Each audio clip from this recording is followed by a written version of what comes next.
It's now time for Trivia Tracks with yours truly, Price Robertson.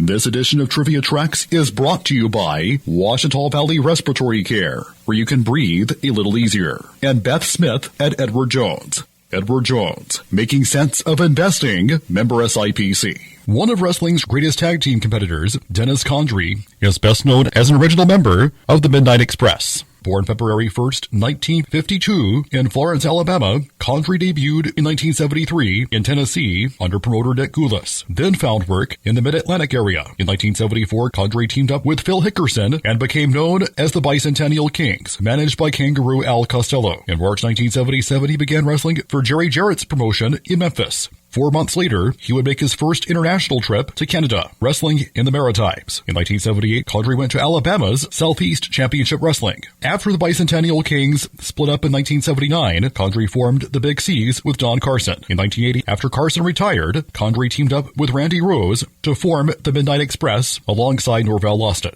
This incarnation split up in 1983, but a year later, once he had jumped ship to Mid-South, Condrey formed a new version of the Midnight Express with Bobby Eaton. Jim Cornette was brought in to serve as their manager. They also started a legendary feud with the Rock and Roll Express that carried over into the NWA's Jim Crockett Promotions in 1985. In early 1986, Condrey and Eaton won the NWA World Tag Team titles from the Rock and Roll Express, continuing their feud with them until Condrey left the promotion a year later. In the AWA, he reunited with Randy Rose. The two called themselves the original Midnight Express, with Paul E. Dangerously as manager. In October 1987, Condrey and Rose defeated Jerry Lawler and Bill Dundee for the AWA World Tag Team title, holding it for 2 months before the Midnight Rockers took it away from them. In 1988, Condrey returned to the NWA, taking Rose and Paul E. Dangerously with him. By early 1989, the original Midnight Express versus the other Midnight Express, then comprising of Bobby Eaton and Stan Lane, was the hottest feud within the company. However, due to changes in ownership, the NWA was going through booking upheaval, with Dusty Rhodes being replaced as head booker by George Scott. Jim Crockett Jr. already had a problem with Condrey due to his previous overnight disappearance, and Scott had previous animosity with Rose. So Scott's appearance as top booker made for the catalyst to bury both teams and the feud.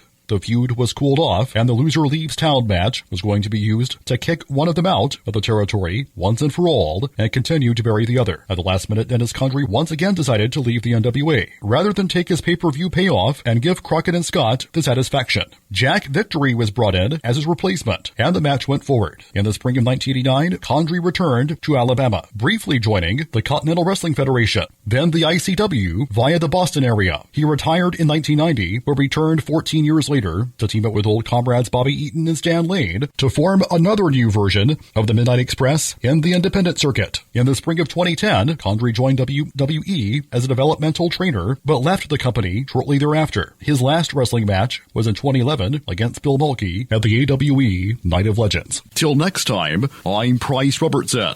Amazed by today's trivia? Then join me every Monday through Friday morning for Trivia Tracks on Fox Sports Camden 97.1.